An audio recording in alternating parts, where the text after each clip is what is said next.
Penguin Random House Audio presents The Spirit of Love by Lauren Kate. Read for you by Kristen DiMercurio. For Anne Velavis. You untold life of me, and all you venerable and innocent joys. Our time, our term, has come. Walt Whitman, Song of the Redwood Tree. Part 1. Chapter 1. There she is, my favorite security guard says Monday morning as I pull up to the gate at CBS's Radford Studios. Ms. Fenny Fain, director, look out. Big day, I tell Rockwell, reaching through my car's open window to fist bump him like I do every morning. Only this morning, nothing feels ordinary. Everything feels new. It's a plumeria-scented, turquoise-skied, warm September day in Los Angeles. An auspicious forecast to kick off the next phase of my career. Rockwell leans forward, scrutinizing me. He gestures at my air-dried, wavy, above-the-shoulder blonde bob, then at my unglossed, still a little sunburned from last weekend, lips. Did you do something different with your... Indeed I did, Rockwell, I say. I did something very different. You got that boss glow, Fenny. Go in there and get what's yours. He opens the gate, and I wave as I drive through. Rockwell is partly right. I am here this morning to get what's mine, to finally fulfill my long-held dream of directing my very first episode of Zombie Hospital, the TV show whose rungs I've been climbing for the past 7 years. Today's the day I officially move out of the writer's room and into the director's chair. I've loved writing on Zombie Hospital, but once a script is complete, a writer must let go of all she's done, surrendering her page's destiny to the actual shoot, which can change everything about a scene. To direct is to be the show's vision, to make its destiny, to call the shots that add up to its soul. Is Zombie Hospital campy and absurd? Hell yes, and that's why we love it. Is it also hilarious and arch and occasionally resonant with the big question of why we're all here on Earth? It is. And that's what gets me up in the morning. That's what makes Zombie Hospital my home. After 7 years, 154 episodes, 3 agents, much schmoozing, and a lot of late-night prayer, I finally get to direct. I feel a little apprehensive, a lot validated, and 300% ready to step into my new role.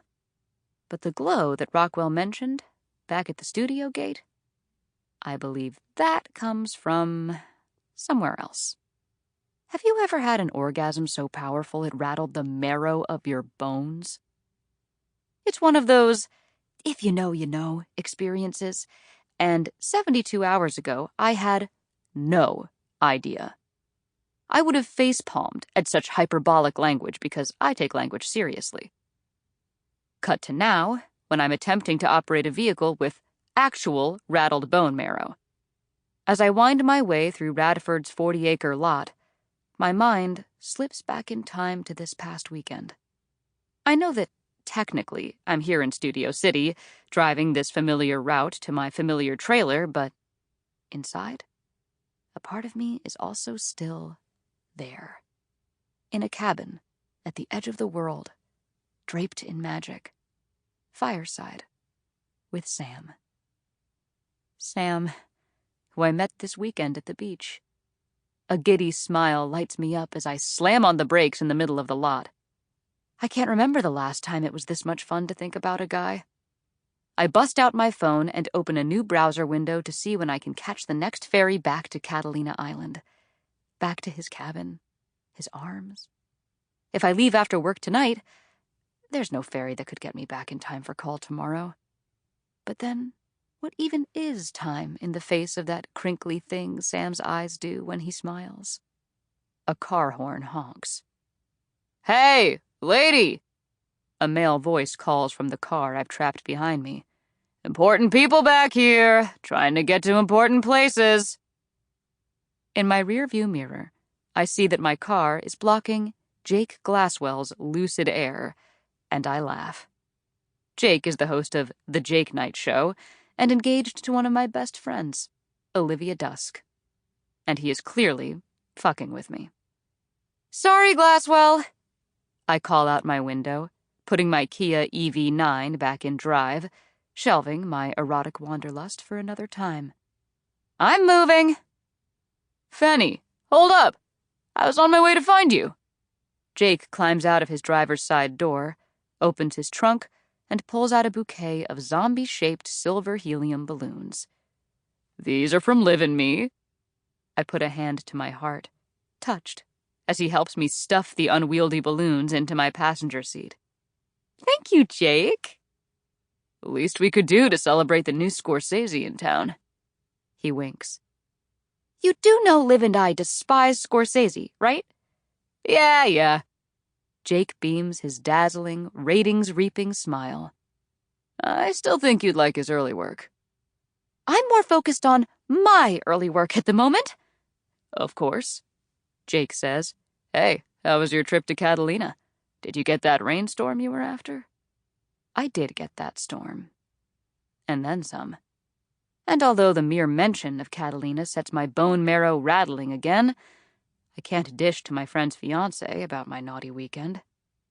It was unforgettable. "Sounds like a good story," Jake says, with a look that tells me he'll hear it third hand from Liv later. "Well, knock 'em undead today." Whoops, Liv says I'm not allowed to use that joke anymore. "You're really not," I confirm. Jake walks back to his car and gives me a wave as he drives off to his side of the lot, and I drive off to mine. Radford Studios is a labyrinthine lot of 18 sound stages, where dozens of shows are filming at any given moment. Jake's talk show films on Soundstage 9, Zombie Hospital is across the lot on Soundstage 2, and my sister Edie films the weather for KCAL 9's Evening News over on Soundstage 18. Sometimes, when Jake, Edie, and I are all at Carla's Cafe at the same time, the studio commissary feels as tight-knit as a high school cafeteria. I cruise past New York Street, where the exterior scenes of Seinfeld were filmed. I pass Steve Harvey, fastening a cufflink on his way to shoot Celebrity Family Feud. Then at last, I wind around to the enormous soundstage where Zombie Hospital happens. The first scene I'm shooting today takes place on the hospital roof stage. Shot before a green screen, our team of CGI artists will make it look like a bullet-ridden high-rise in a post-apocalyptic downtown. The crew has been here for hours, installing lighting, testing sound, and troubleshooting everything that could go wrong once cameras roll. Even after 7 years on this show, it amazes me how many people Zombie Hospital employs, how many hands cash its paychecks, how many families rely on its continued success. Whenever I feel annoyed about changes to my scripts, I remember my big, weird family. And today, more than any day before, they're depending on me. I pull into my parking spot and take in the new, white rectangular sign proclaiming in Gothic Zombie Hospital font, Fenny Fane, Director. I close my eyes, not because I don't want to stare at that sign for hours, but because closing my eyes lets me feel my sister with me. Edie and I are so close, sometimes my brother-in-law calls us symbiotic. Right now, Edie's at her Silver Lake home on the other side of town. She's probably wearing our mom's old pink bathrobe, strewn with half a dozen burp cloths, navigating the daily mayhem of 3 kids under 3. But she's thinking of me, too. I can feel it. And she's proud. I wouldn't be here if it weren't for Edie. Hard to say exactly where I'd be. When I doubt myself, Edie assures me that I know every Zombie Hospital character's backstory, side story, and future story. Having been a part of the show since showrunner Rich Stark took a chance on me out of film school. I've worked my way up from production assistant to script coordinator to capital W writer Sample complete. Ready to continue?